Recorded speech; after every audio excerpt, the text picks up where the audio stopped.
परिवर्तन अभी तो नहीं दिखाई दे रहा है। आज देश की जनता जवाब मांग रही है कि 2 करोड़ रोजगार कहाँ गए। माननीय मोदी जी ने जो किया है उसका प्रतिफल जनता उनको दी है, और जो किए उसका प्रतिफल 400 प्लस सीटें पा रहे हैं माननीय मोदी। आज के डेट में आप 12 बजे रात को आपकी घर की बहू बेटियां जेवरात पहन के घर से निकलती हैं, मेरे समझ से कहीं कोई दिक्कत नहीं है। ये सड़क साण सन्यासी अयोध्या मथुरा काशी, ये 6 के अलावा आपके पास कुछ है ही नहीं। सारे पेपर लीक कर दिए गए, कोई ऐसा एग्जाम नहीं हुआ जिसके पेपर लीक न हुए हों। यहाँ तक कि CPMT जैसे प्रतिष्ठित परीक्षाओं के पेपर लीक किए गए। पहले की सरकार सीधे परीक्षा में पास करा देती थी। पहले जो है बिजली गिने चुने जिलों में आती थी। 50 कमरा यहाँ मिला 2006-7 में।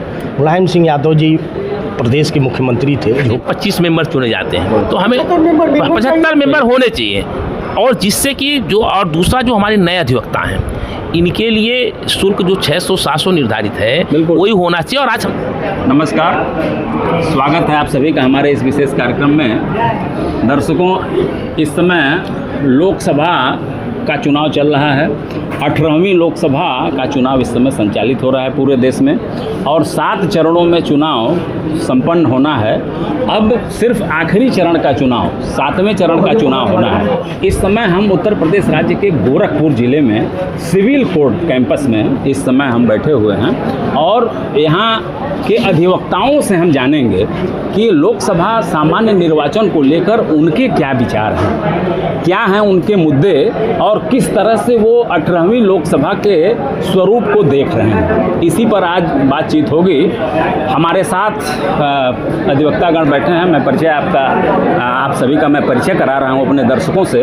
हमारे जस्ट दाईं तरफ नीरज शाही जी बैठे हैं, जो यहाँ वरिष्ठ अधिवक्ता हैं। परमात्मा द्विवेदी जी बैठे हुए हैं। परमात्मा दुबे जी भी एक युवा अधिवक्ता हैं, वरिष्ठ अधिवक्ता हैं। बीच में गिरिजेश शुक्ला जी बैठे हैं, आप फौजदारी के वरिष्ठ अधिवक्ता हैं। गिरिजेश शुक्ला जी के बगल में विष्णु बिहारी श्रीवास्तव जी बैठे हुए हैं, आप वरिष्ठतम अधिवक्ताओं में से हैं। और हमारे जस्ट सामने संतोष उपाध्याय जी हैं, आप भी एक युवा अधिवक्ता हैं। परमात्मा दुबे जी के जस्ट पीछे अजयानंद मुन्ना जी हैं, आप एक प्रखर अधिवक्ता हैं। तो हम सभी आप सभी प्रतिभागियों का अपने कार्यक्रम में स्वागत करते हैं। सबसे पहले संतोष उपाध्याय जी, मैं आपसे ही जानना चाहूँगा, तो लोकसभा का जो सामान्य निर्वाचन है उसके प्रति क्या दृष्टिकोण है आपका, क्या बताएंगे आप? देखिए, देश के राष्ट्र के हित में और राष्ट्र के स्वाभिमान के लिए भारतीय जनता पार्टी जो चुनाव लड़ रही है, विकास के मुद्दे को लिया जाए, चाहे 6 लेन हो चाहे 4 लेन हो, गोरखपुर में एम्स हो, बंद कारखाना चीनी में बंद कारखाना जो था खाद का, उसको चालू कराने का काम किया, चिड़िया घर बनवाने का काम किया, और तो और कोरोना काल महामारी में मोदी जी की अगुवाई में और कोरोना को समाप्त करने का कार्य किए। 80 करोड़ जनता फ्री का राशन प्राप्त कर रही है। आज वर्तमान में 22 घंटे अगर निरंतर विद्युत का प्रवाह है, 40 करोड़ जनता को निःशुल्क शौचालय देने का कार्य, अगर गरीबों को घर देने का कार्य अगर किया है तो भारतीय जनता पार्टी की सरकार ने किया है। विष्णु बिहारी जी, संतोष जी ने तो पूरा मुद्दा रख ही दिया, तो मैं चाहूँगा कि आप जो है क्या आपका दृष्टिकोण है इस चुनाव को लेकर के, क्या कहेंगे आप? देखिए, वर्तमान जो लोकसभा चुनाव चल रहा है, इसमें हमारे देश की सबसे पुरानी पार्टी ने भी 272 सीटों पर अपने प्रत्याशियों को नहीं लड़ाया। इस देश में सबसे बड़ी स्थिरता कायम करने के लिए एक ऐसी सरकार आनी चाहिए जिसके पास पूर्ण बहुमत हो, और उससे और उसके लिए केवल एक ही पार्टी है, भारतीय जनता पार्टी, और मोदी जी के नेतृत्व में फिर से सरकार बनेगी। गिरिजेश शुक्ला जी, आपसे मैं जानना चाहूँगा कि आपकी नज़र में लोकसभा का चुनाव क्या है, किस तरह से, किस नज़रिए से आप देख रहे हैं लोकसभा को? देखिए, नेतृत्व विहीन कोई भी, चाहे सरकार हो या कोई भी दल हो, बिल्कुल वो कभी आगे नहीं बढ़ सकता। इस इंडिया गठबंधन में जितने भी दल हैं, अभी तो वो डिसाइड ही नहीं कर पाए कि हम किसके नेतृत्व में चुनाव लड़ रहे हैं। पश्चिम बंगाल में ममता बनर्जी अड़ी खड़ी हैं, दिल्ली में केजरीवाल, यहाँ पर जो है महाराष्ट्र में उद्धव ठाकरे जी पड़े हुए हैं। खुद कांग्रेस में राहुल गांधी और खड़गे के बीच में ही अभी एक लड़ाई अंदरूनी चल रही है। तो हमें तो नहीं लगता है कि किसी भी कीमत पर ये जो नेतृत्व विहीन जो गठबंधन है वो जब अपने को ही नेतृत्व के रूप में नहीं ले आ पाए तो पूरे देश का ये क्या नेतृत्व करेंगे। परमात्मा जी, विपक्ष में नेतृत्व की अनिश्चितता है, इसी पर मैं चाहूँगा कि आप अपना स्पष्टीकरण दें। बहुत बहुत धन्यवाद आपको और दोबारा आपने यहाँ अवसर दिया। जैसा अभी हमारे बड़े भाई वरिष्ठ अधिवक्ता शुक्ला जी ने कहा कि नेतृत्व विहीन, तो भारतीय संविधान भी कहीं संसदीय दल में किसी प्रधानमंत्री की बात नहीं करता है। भारतीय संविधान ये कहता है कि लोकसभा का चुनाव होगा और बहुमत दल अपना नेतृत्व चुनेगा। बिल्कुल बिल्कुल।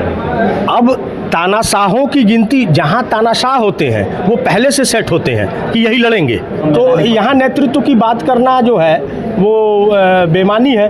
और मोदी जी कहते हैं 70 साल में क्या हुआ, अटल जी को भी वो उनके कार्यकाल को भी खा जाते हैं। तो ये जो कॉन्ट्राडिक्शन है, कन्फ्यूजन है, ये बदला है। और इधर जो भाषा शैली है उसमें भी काफ़ी गिरावट आई है। माननीय प्रधानमंत्री जी के भी भाषा शैली में जो है गिरावट आई है।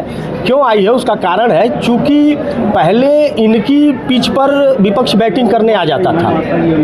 अभी जो इस बार का जो चुनाव है उसमें ये खुद विपक्ष के पिच पर बैटिंग करने पहुंच गए। जैसे इन्होंने कहा कि टेम्पू से पैसा अडानी और अंबानी भेज रहे हैं राहुल गांधी के घर, अब अडानी और अंबानी का नाम लेने पे मजबूर हो गए। दूसरा एक आया कि 8,500 रुपये देंगे खटाखट, तो उस पर भी इनका कमेंट आ गया। तो ये खुद अब फॉलो कर रहे हैं और जनता जो है चुनाव लड़ रही है। नेता होता लोग भूल जाएं, इतनी महंगाई है, इतनी बेरोजगारी है, और क्या विषय है, विषय बिजली, अरे बिजली आ रही है, हम ये नहीं कर रहे हैं। मुद्दा तो महंगाई है, बेरोजगारी है, सारी चीजें हैं। इन विषयों पर कहीं कोई बात हो रही है? ये बात करने नहीं दे रहे हैं, ये गिरफ्तार कर ले रहे हैं, रासुका लगा दे रहे हैं। कौन नेता रोड पर उतरेगा, कैसे उतरेगा? बीवी बच्चे परिवार वाले लोग, उनके ऊपर 10-10, 12-12 FIR करा दी गई। 85 केस समाजवादी पार्टी के नेताओं पर 80 केस लगवा दिए गए। उनकी जिंदगी निपट जाएगी उन मुकदमों को खत्म करते करते। और अपना समय आया तो 321 में फिर बदल कर दिया। नए कानून में इन्होंने लिख दिया कि वादी की सहमति से ही मुकदमा वापस लिया जाएगा। अपने सारे मुकदमे वापस ले लिए। आप भी ट्रायल कराए होते अपना, हम तब जानते ईमानदार हैं। अजय आनंद जी, आप बताइए जो है लोकसभा चुनाव के लिए कौन कौन से ऐसे बिंदु हैं जिन पर जो है चुनाव लड़ा जा रहा है, क्या कहेंगे? लोकतंत्र का सबसे बड़ा पर्व जो भारत में लोकतांत्रिक ढांचे के तहत चुनाव हो रहा है वह है। लेकिन भारत की जनता इन चंद नेताओं के द्वारा सिर्फ ठगी और छली जाती है। जनता का मुद्दा क्या होना चाहिए, क्या है? शिक्षा, स्वास्थ्य और महंगाई, बेरोजगारी। लेकिन इस पे कोई भी दल सही रूप से, तार्किक ढंग से बहस करने को तैयार नहीं है। भारतीय जनता पार्टी अकेले 400 सीट की जो बात करती है, वो 400 सीट पे क्या देश में चुनाव लड़ रही है कि 400 की बात करती है? ये एक यक्ष प्रश्न है। 400 पार अगर पहले ही आप ये ऐसा क्या ना है वो मान के बैठे हैं तो चुनाव क्यों लड़ रहे हैं? आज देश की जनता जवाब मांग रही है कि 2 करोड़ रोजगार कहाँ गए, कि 15 लाख रुपए देंगे वो कहाँ गए? आप शौचालय की बात करते हैं, लेकिन शौचालयों का हाल देखा है, उसमें बकरियां बांधी जा रही हैं। आज जनता जा चुकी है, इनसे हिसाब मांग रही है। और आज सड़क पे जनता है, आज दल नहीं लड़ रहे हैं, जनता स्वयं चुनाव लड़ रही है। साई जी, आप बताइए जो है। देखिए उमेश भैया, सच तो ये है कि लोग अभी पूर्व के लोगों ने बहुत अपने नेता को महिमा मंडित कर दिया। मैं भी 1 महीने से पेपर को देख रहा हूँ। आदरणीय मोदी जी किसी भी विकास की बात किसी भाषण में नहीं कर रहे हैं, रोजगार की बात नहीं कर रहे हैं, महंगाई की बात नहीं कर रहे हैं। पूरा का पूरा भाषण उनका आज की डेट में हिंदू और मुस्लिम के ऊपर टिका हुआ है। अभी संतोष जी ने कहा कोविशील्ड के बारे में सभी लोगों ने जान गया कि किस प्रकार इन्होंने कोविशील्ड लगवाया, कितना कोविशील्ड से इन्होंने कंपनियों से पैसा लिया। और जिस राम मंदिर के मुद्दे पर चुनाव लड़ना चाहते हैं, हम भी हिंदू हैं और हम भी जन्म से हिंदू हैं, लेकिन राम जन्मभूमि मुद्दे को जिस तरह इन लोगों ने राजनीतिकरण कर दिया, एक भी हमारे हिंदू धर्म के शंकराचार्य उसमें नहीं बुलाए गए।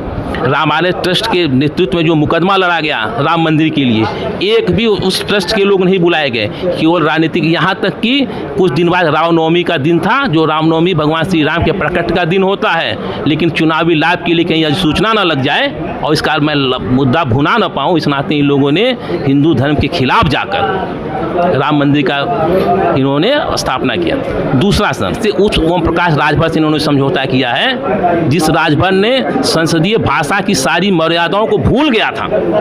ओम प्रकाश राजभर ने जिस प्रकार की टिप्पणी मोदी जी और योगी जी के ऊपर किया था, आज से देश में राजनीतिक मतलब मर्यादाओं की भूल गया। उसके साथ ही सरकार बनाने के लिए गठबंधन किए हैं। जो तेलुगु देशम पार्टी के नेता चंद्रबाबू नायडू अभी जेल में थे, विजयवाड़ा की जेल में, उनसे भी इन्होंने जाके गठबंधन किया सरकार बनाने के लिए। तो ये कह देना कि सत्ता के लालच में लोगों ने, तो वैचारिक प्रतिबद्धता किसी भी राजनीतिक दल के लिए, मुझे लगता है कि वैचारिक प्रतिबद्धता किसी भी राजनीतिक दल के लिए नहीं रह गई है। सत्ता प्राप्त करना उद्देश्य है और उस सत्ता प्राप्त करने के लिए जो भी जिस हद तक जा सकते हैं उस हद से जा रहे हैं। सत्ता प्राप्त करना ही मुख्य उद्देश्य है उपाध्याय जी। भारतीय जनता पार्टी जो आपने मुद्दे गिनाए और जो विकास के कार्यों पर जो आपने बात कहा, उसको सिरे से खारिज कर रहे हैं शाही जी, दुबे जी, अजय आनंद जी। तो क्या है मुद्दा, बताइए आप। मैं आप सबको बताना चाहूँगा कि जैसा अजय आनंद जी ने कहा कि शौचालय में बकरियां बांधी जा रही हैं, मैं ऐसा शौचालय आपको दिखाऊंगा। ऐसा माननीय योगी ने और भारत सरकार के सहयोग से उत्तर प्रदेश सरकार ने शौचालय बनाया, जिसमें अजयानंद जी जैसे संभ्रांत लोग बैठ करके अपना नाश्ता पानी कर सकते हैं। अगर एक परिवार में 4 लड़की हैं, चारों के अलग अलग परिवारदार हैं, तो 4 शौचालय बने। जो जैसा करता है उसका प्रतिफल जनता उसको देती है। और अभी माननीय मोदी जी ने जो किया है उसका प्रतिफल जनता उनको दी है, और जो किए उसका प्रतिफल 400 प्लस सीटें पा रहे हैं माननीय मोदी। और सुनिए, अभी तो 500 वर्ष पुराने जो हमारे हिंदुओं के अरमान के, हम सब भगवान की पूजा करते हैं, लेकिन कांग्रेस और यही सपा के लोगों ने सरजू नदी में रक्त रंजित करा दिया, लाल हो गया, गोली चलवा दिए। लेकिन हमारी सरकार ने बिना गोली चलवाए, बिना किसी भय के, सरकार माननीय कोर्ट के, सुप्रीम कोर्ट के अकॉर्डिंग लॉ के अनुसार उन्होंने मंदिर को बनवाया और खोल दिया, व्यवस्था दे दिया, जाओ हर वर्ग धर्म के लोग वहाँ दर्शन करें। अभी देखिए, ऐसा है कि कार्य जो भी हुआ है, निश्चित रूप से मोदी जी के द्वारा जो स्वच्छता के लिए जो कार्य किया गया है, वो निश्चित रूप से ठीक, बहुत बढ़िया है, उसमें कहीं कोई दो राय नहीं है।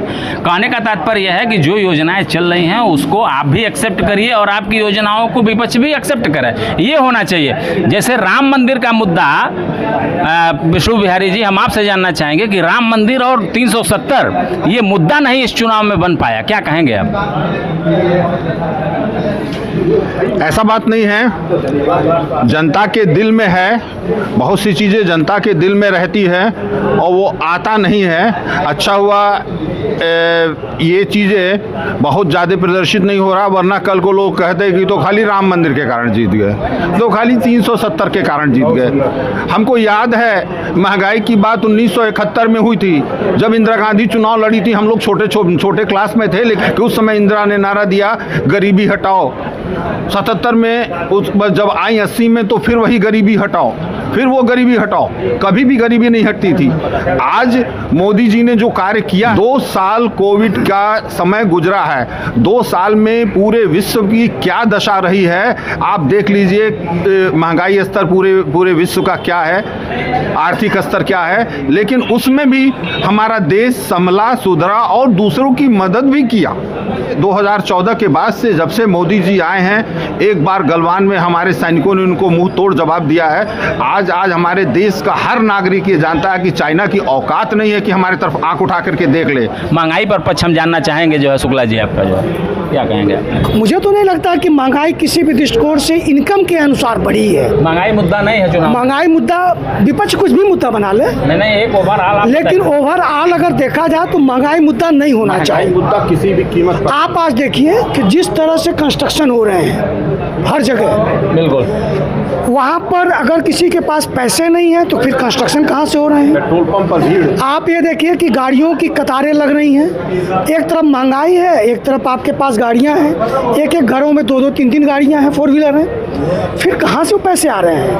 अगर किसी चीज़ के खरीदने की क्षमता बढ़ रही है तो निश्चित तौर पर वहाँ पर महंगाई मुद्दा नहीं हो सकता। मतलब मेरा ये मानना है। लॉ एंड ऑर्डर पर क्या कहेंगे आप? देखिए, लॉ एंड ऑर्डर की जो स्थिति है वो पहले से बहुत बेहतर जैसे है। दुबे जी ने कहा कि मैं बता दूं, हम लोग क्रिमिनल की वकालत करते हैं। बिल्कुल। आज के डेट में आप 12 बजे रात को आपकी घर की बहू बेटियां जेवरात पहन के घर से निकलती हैं, मेरे समझ से कहीं कोई दिक्कत नहीं है।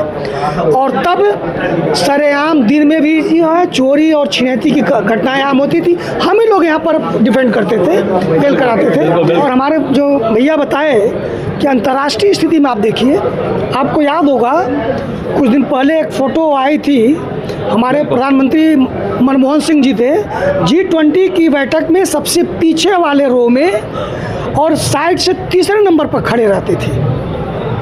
और आज नंबर 1 पर G20 के बैठक होती है तो सबसे आगे वाले रो में बीच में हमारे पीएम खड़े रहते हैं। क्या ये देश के लिए गौरव की बात नहीं है? बिल्कुल है, बिल्कुल। और रोजगार की जो बात आप करते हैं, मुझे तो नहीं लगता कि कोई भी सरकार आ जाए 60 करोड़ 70 करोड़ लोगों को गवर्नमेंट नौकरी दे देगी। आप ये बताइए कि मेडिकल कॉलेज की संख्या बढ़ी, एम्स की संख्या बढ़ी, इंजीनियरिंग कॉलेजेस की संख्या बढ़ी, IITians की संख्या बढ़ी। जिन IIT की परीक्षा देने के लिए लड़कों की लाइन लगी रहती थी और पॉइंट नंबर से कटते थे, आज जिस संख्या में IIT बढ़े हैं वो बच्चे इंजीनियर होंगे, क्या वो रोज़गार नहीं पाएंगे? जो इंफ्रास्ट्रक्चर डेवलप हो रहे हैं, रोड बन रहे हैं, ब्रिज बन रहे हैं, वहाँ जो वर्कर काम कर रहे हैं, क्या उनको रोज़गार नहीं मिल रहा है? तो ये क्या है, ये असली मुद्दों से लोगों को भटकाने का काम विपक्ष कर रहा है। बिल्कुल भटका रहे हैं, जो है विपक्ष मुद्दों से भटका रहा है। और महंगाई और बेरोजगारी ये कोई मुद्दा नहीं है। दुबे जी क्या कहेंगे आप? अब इस सरकार में नहीं रहा। महंगाई जो है, महंगाई पहले 2014 पहले डायन थी और अब दुल्हन हो गई। दिक्कत तो यह है कि यह कह रहे हैं, आप देखें ये हंगर रिपोर्ट है, सीधा लिखा हुआ है 125 देशों में, ये मेरा नहीं आंकड़ा है, ये विश्व का है, 111वें नंबर पर आ गया। और गंभीर स्थिति यह भी बताया गया कि देखिए सब फ्रॉड है, सब फ्रॉड है। इनके 6 विषय हैं। अगर यह 6 विषय के अलावा, इतनी देर से बहस हो रही है, मैं आपसे बता रहा हूँ, 6 विषय के अलावा अगर यह उसके इर्द गिर्द ही रहेंगे, उसके अलावा ये लोग नहीं जा सकते हैं। सुन लीजिए, सड़क, साढ़, सन्यासी, अयोध्या, मथुरा, काशी, ये 6 के अलावा आपके पास कुछ है ही नहीं। आपके पास कुछ है, हम तो आ रहे हैं ना, हम आ रहे हैं। नृपेंद्र मिश्रा, सुनिए, नहीं, नृपेंद्र मिश्रा ने गोली चलाने का आदेश दिया और उनको इन्होंने मंदिर कमेटी में मेंबर बना करके इस समय राम मंदिर में बैठा रखा है। और दूसरे को कह रहे हैं रक्त रंजित कर दिया। कांग्रेस ने ताला खुलवाया तो वहां धूप अगरबत्ती हुई और आज वो कांग्रेस खालिस्तानी हो गई। वो कांग्रेस जो है वो हो गई, गोली एकदम चलेगी। जब भी कानून व्यवस्था को आप ध्वस्त करेंगे, गोली चलेगी। लॉ एंड ऑर्डर है। अगर देश के संविधान को, देश के कानून को जीवित रखना है और किसी कोर्ट ने, सक्षम न्यायालय ने कहा है कि स्टेटस को रहना चाहिए, तो कोई आज तो कहा सुप्रीम कोर्ट ने कि राम भक्तों को अराजक तत्व, सांप सूंघ गया था क्या? क्यों नहीं जाकर के विरोध किए ये लोग? आज आपकी सरकार है, ताकत में है, पावर में है, जाइए काशी ना, जाकर के ज्ञानवापी गिरा दीजिए। क्यों नहीं गिरा? अब कह रहे हैं कोर्ट के आर्डर का सम्मान करेंगे, तो तब कहे नहीं कोर्ट के आर्डर का सम्मान किए 92 में? क्योंकि इनके पास देश में खड़े होने का कोई मुद्दा नहीं था और ये जानते थे कि उत्तर प्रदेश धार्मिक और सहिष्णु इलाका है, यहाँ ऐसा करो कुछ कि राम को, भगवान को, क्योंकि यहाँ 25 रुपए लेकर के लोग गंगा नहाने जाते हैं, उनकी भावनाओं को छलने का काम भारतीय जनता पार्टी। और 22 तारीख को मंदिर बनवाया, 22 तारीख को आपने उसका किया। सारे के सारे 4 देश के शंकराचार्य चिल्लाते रह गए कि अरे गलत तिथि है भैया, मत करो, अभी ध्वजा नहीं बनी है। लेकिन कहाँ तानाशाह किसी की सुनते हैं। 45% बेरोजगारी दर बढ़ी है। 45% बेरोजगारी दर बढ़ी है। 30 लाख पद खाली पड़े हुए हैं। 30 लाख पदों को ये भर नहीं पा रहे हैं। 30 लाख पद खाली पड़े हुए हैं। तर्क पर बात हो, भैया आप ये बतावे नृपेंद्र मिश्रा क्यों है? अरे भाई सरकार किसकी थी? तो फिर वही सरकार फिर वही बात सर नृपेंद्र मिश्रा जी ने महंगाई कितना बड़ा मुद्दा है? अजय आनंद जी आप बताइए, महंगाई जो है, महंगाई जितना मेरे लिए अहम मुद्दा है उतना ही हमारे साहबान जो आज ये डिबेट में कह रहे हैं महंगाई कोई मुद्दा नहीं है।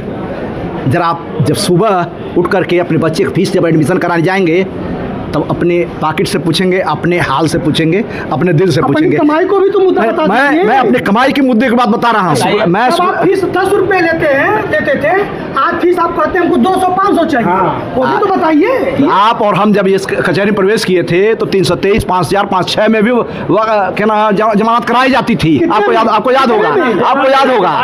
इतने में नहीं, लेकिन आपको ये मालूम होगा 7 बज जाता था, 8 बज जाता था, हम लोग बेलवान दाखिल करके हम लोग जूनियर थे उस समय, हम लोग भी 100-200 पॉकेट मिलेगा। 100-200 की उस समय महत्व था। 2-3-4 और तनख्वाह कितने का सरकारी कर्मचारी है? नहीं, सरकारी कर्मचारी कितने हैं? 2 लाख की बात कर रहे हैं। आज आपकी सरकार में कितने सरकारी कर्मचारी हैं?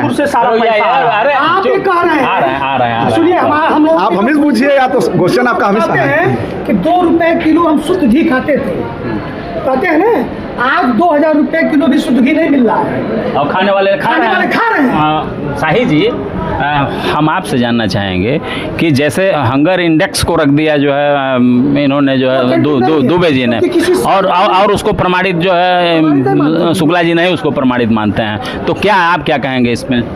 अब देखिए पाकिस्तान से भी नीचे बात। नहीं, अब देखिए, अब देखिए हम लोग यहाँ अधिवक्ता हैं तो तर्क की बात होनी चाहिए। महंगाई देखना जाके सड़क पे देखिए, दिख रही है कि नहीं महंगाई दिख रही है, पहला। दूसरा, कोई ऐसा एग्जाम नहीं हुआ जिसके पेपर लीक ना हुए हों, कोई ऐसा एग्जाम नहीं हुआ जिसके पेपर लीक ना हुए हों, और यहाँ तक कि CPMT जैसी प्रतिष्ठित परीक्षाओं की पेपर लीक किए गए। ये है इस सरकार का जीरो टॉलरेंस। एक चीज़, अब महंगाई नहीं है, जो महंगाई 14 पहले डायन थी वो अब नहीं दिख रही है इन लोग को, पहला विषय। दूसरा भी संतोष जी ने कहा कि मुझे जिसकी आवश्यकता थी उसको राम मंदिर बुलाए थे, इन्होंने बुलाया था अंबानी को, बुलाया था अडानी को, बुलाया था कंगना रनावत को, बुलाया था अमिताभ बच्चन को, बुलाया था इन लोगों ने बुलाया। नहीं, शंकराचार्य को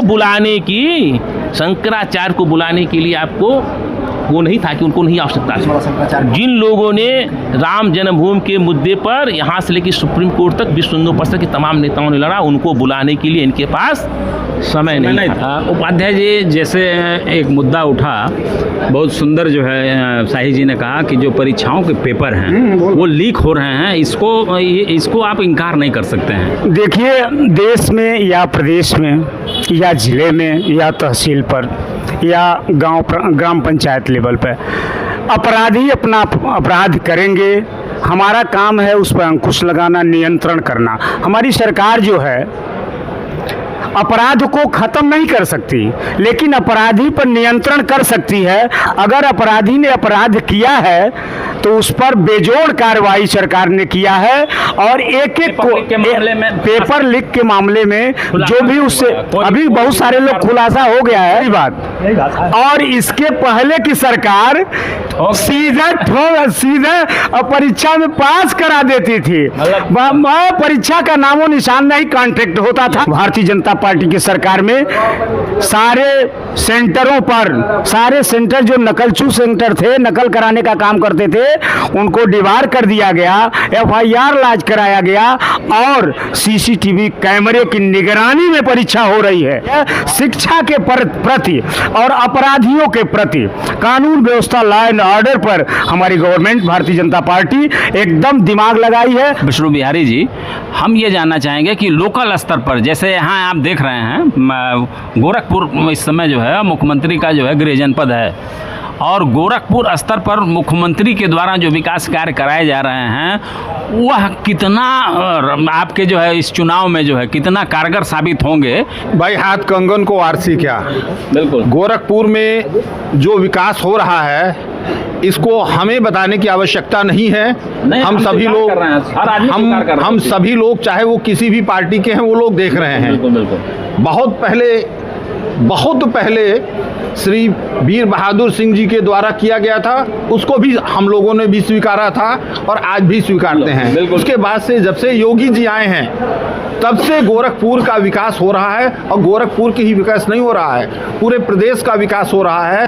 पहले जो है बिजली गिने चुने जिलों में आती थी, पहले ये भेदभाव के तरीके से होता था, अब ये इसमें कोई भेदभाव नहीं होता। मिलेगा आपके सभी लोकसभा का जो चुनाव, जो राष्ट्रीय स्तर का चुनाव है, ये लाभ मिल चुका है और आपको मिलेगा। शुक्ला जी, आपने शाही जी के कुछ सवाल थे जिस पर आपने कहा कि मैं उत्तर दूंगा जो है। शाही जी का जो मेन मुद्दा था, दो मुद्दा आपने उठाया कि इस चुनाव में धर्म की बात केवल मोदी जी कर रहे हैं, कि धार्मिक रूप में आरक्षण की बात। अभी एक रिपोर्ट आई है, और रिपोर्ट क्या आई है, Calcutta west Bengal high court का एक जजमेंट आया, और वो ये आया कि 2012 के बाद जितने ये आरक्षण थे बैकवर्ड को, सबको जो है हाई कोर्ट ने कैंसिल कर दिया।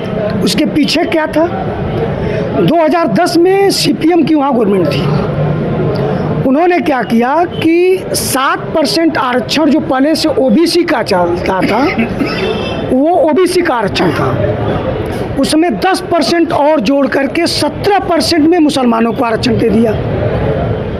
और ये देने का काम 10% उसने अलग किया था कि मुसलमानों का 10%, 7% ओबीसी। ममता गवर्नमेंट आई तो इन्होंने क्या किया कि 2012 में जो मुस्लिम के बैकवर्ड को 100 कुछ जातियों को उस 17% में समाहित कर दिया। यानी जो 17% आरक्षण है उसमें जो हिंदू बैकवर्ड थे उनके साथ साथ सारे मुस्लिम बैकवर्ड को उसमें समाहित कर दिया। उसको हाई कोर्ट ने जो है कैंसिल कर दिया। आप ये बताइए, हमारे यहाँ जो आप बताएं संवैधानिक व्यवस्था ये कहीं नहीं है, उसमें बैकवर्ड लिखा है, लेकिन बैकवर्ड में आप मुस्लिम को समाहित करेंगे, ये तो स्टेट का काम था ना। तो अगर धर्म के आधार पर आरक्षण देने की बात जो ममता गवर्नमेंट ने किया, तो उसको अगर मोदी कह रहे हैं कि ये नहीं होने देंगे तो कौन सा गलत काम है। दूसरी चीज़ आपने कहा, अडानी और अंबानी को बुलाया था आपने राम मंदिर में, क्यों नहीं बुलाना है? आज अडानी और अंबानी की जो कंपनियां हैं, उन कंपनियों में हमारे देश के लाखों युवा रोजगार पा रहे हैं।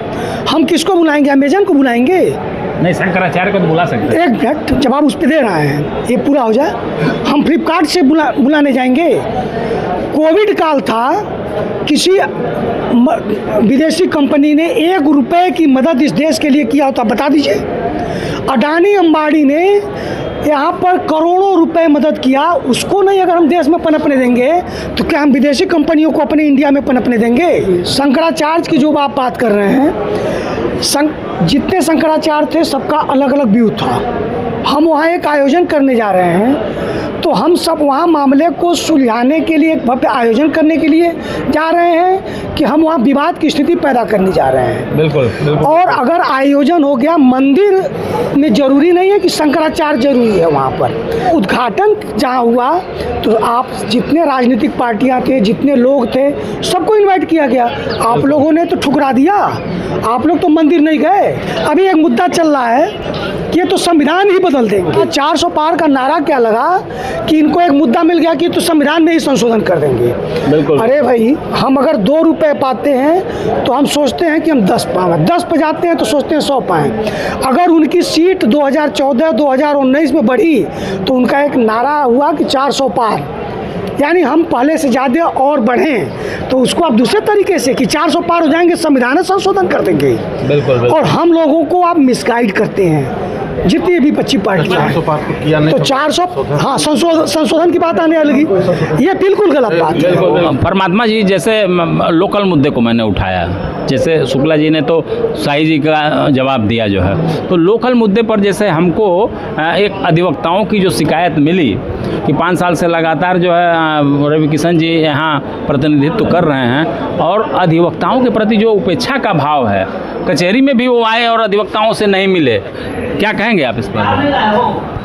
देखिए, तो तकलीफ़ की इनके लिए बात है, और सबसे बड़ी चीज़ ये है कि ये पूरी सरकार ही अधिवक्ताओं के लिए नहीं है। 7 साल से माननीय मुख्यमंत्री जी यहाँ मुख्यमंत्री हैं, एक कमरा भी दीवानी कचहरी में इन्होंने नहीं बनाया। 50 कमरा यहाँ मिला 2006-07 में, मुलायम सिंह यादव जी प्रदेश के मुख्यमंत्री थे। दूसरी चीज़, आपने बिजली पर बड़ा चर्चा किया, 1200 करोड़ रुपया 2014 में 12 महीना अखिलेश यादव प्रदेश के मुख्यमंत्री बने, 5 ही साल मिला ना। 5 साल तो आप भी थे। 2002 में राजनाथ सिंह जी की सरकार थी, आपने कितने विद्युत ताप केंद्र बनाए प्रदेश में?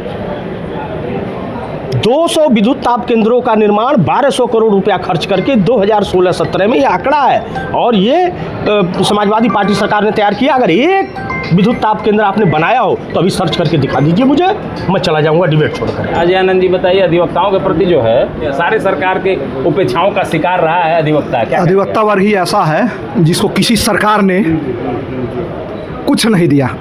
शाही जी, अधिवक्ताओं की उपेक्षा के लिए कहीं न कहीं अधिवक्ता भी जिम्मेदार रहा है कि पूरे प्रदेश में हर जिले से जो है एक बार काउंसिल का मेंबर चुना जाए और जो नए अधिवक्ता हैं उनका पंजीकरण शुल्क मुक्त किया जाए। बार काउंसिल के भी लोगों का कार्यकाल जो है उसमें भी एक रिस्ट्रिक्शन लगाया जाए कि आप एक बार चुनाव जीत जाते हैं दोबारा कंटिन्यू नहीं करेंगे। और जो है सुप्रीम कोर्ट में जब ये मामला गया शाही जी, तब सुप्रीम कोर्ट ने कहा कि 640 या मतलब 600 या 700 रुपया ही आप जो है रजिस्ट्रेशन फीस ले सकते हैं, और अगर इससे अधिक आपको फीस बढ़ाना है तो आप पार्लियामेंट से बिना परमिशन के फीस बढ़ा ही नहीं सकते। तो अधिवक्ता, हमारा अधिवक्ता समाज निश्चित रूप से इसके लिए जिम्मेदार। हम सरकारों को, हर सरकार की उपेक्षा का शिकार रहा है अधिवक्ता, तो इसके लिए एक कारण, एक बहुत बड़ा कारण रहा है कि अधिवक्ताओं का जो प्रतिनिधित्व करने वाले लोग हैं निश्चित रूप से वो हमारी उपेक्षा करते रहे। क्या कहेंगे आप? सरकार को हम सिर्फ दोष देते चले जाएं? सरकार को दोष के साथ साथ जो हम लोग का प्रतिनिधित्व कर रहे हैं उनका भी दोष है।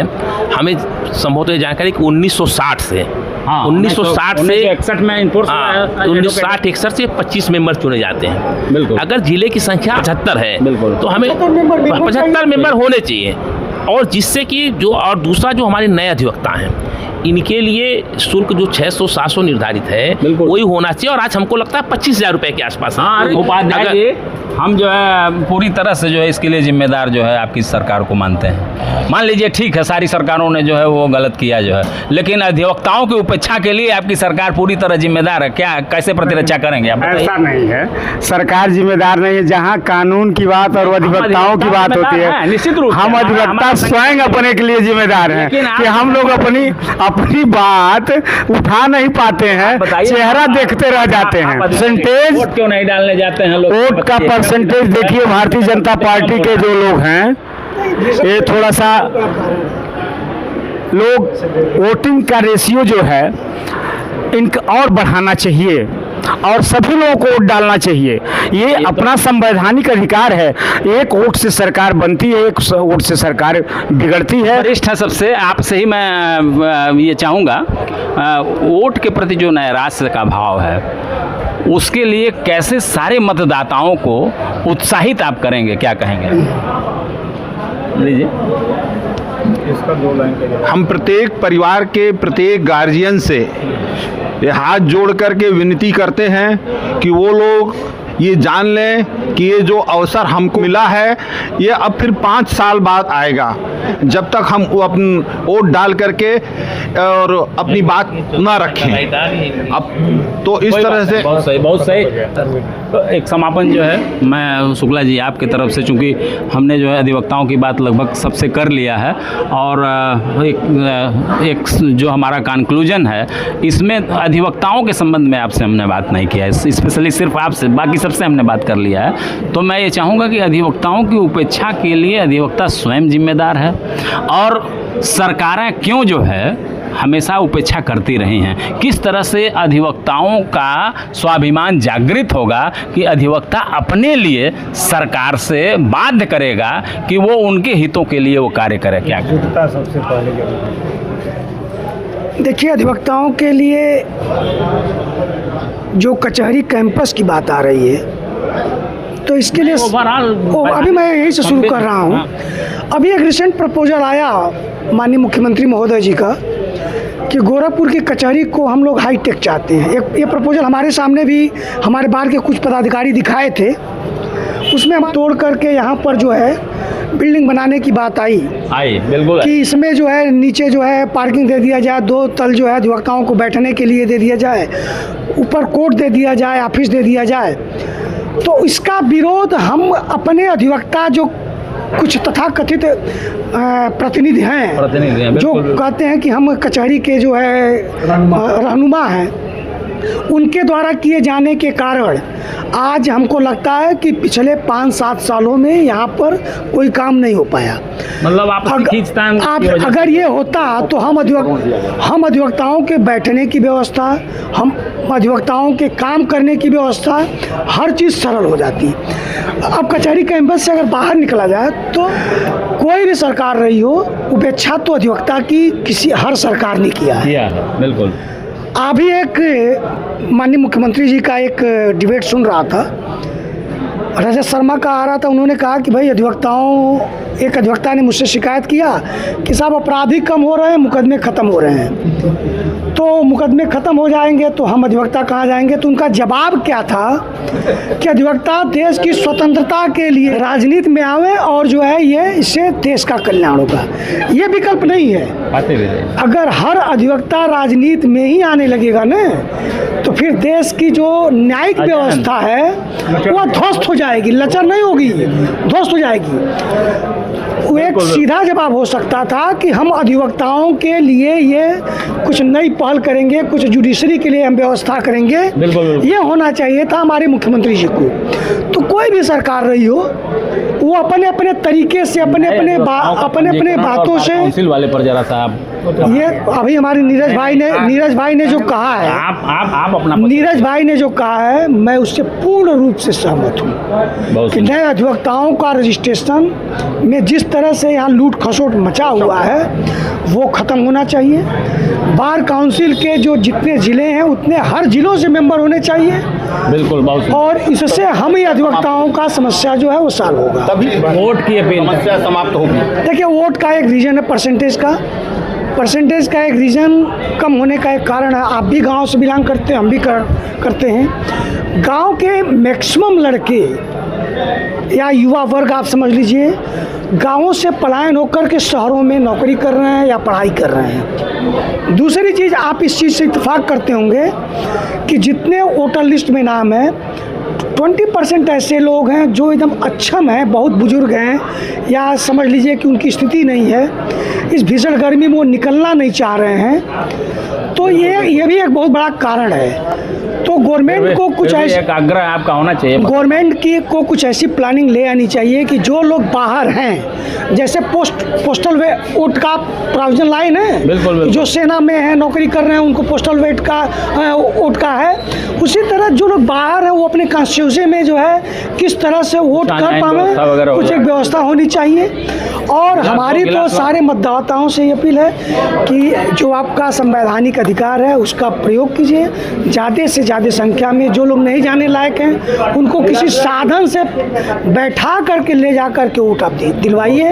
यही मेरी आपसे जो है। बहुत सुंदर। दर्शकों, आपने देखा कि गोरखपुर के अधिवक्ताओं ने जो वरिष्ठ अधिवक्ता, युवा अधिवक्ता यहाँ उपस्थित हैं, बेहतर तरीके से अपने विचारों को आपने रखा है। किसी ने सरकार के पक्ष की बात रखी है तो किसी ने सरकार के विपक्ष की बात रखी है। इसमें हम निष्पक्ष रहे हैं। निश्चित रूप से ये कार्यक्रम आपको बेहतर लगा होगा। उपाध्याय जी, विष्णु बिहारी गिरिजा शुक्ला जी, अजयानंद जी, परमात्मा जी, आप भी यहाँ आए और नीरज शाही जी आप यहाँ आए और आप लोगों ने बहुत बेहतर तरीके से पक्ष रखा। इसके लिए आप सभी को बहुत बहुत धन्यवाद। फिर अगली बार इन्हीं मुद्दों पर किन्हीं और साथियों के साथ मुलाकात होगी। तब तक के लिए नमस्कार। बहुत धन्यवाद।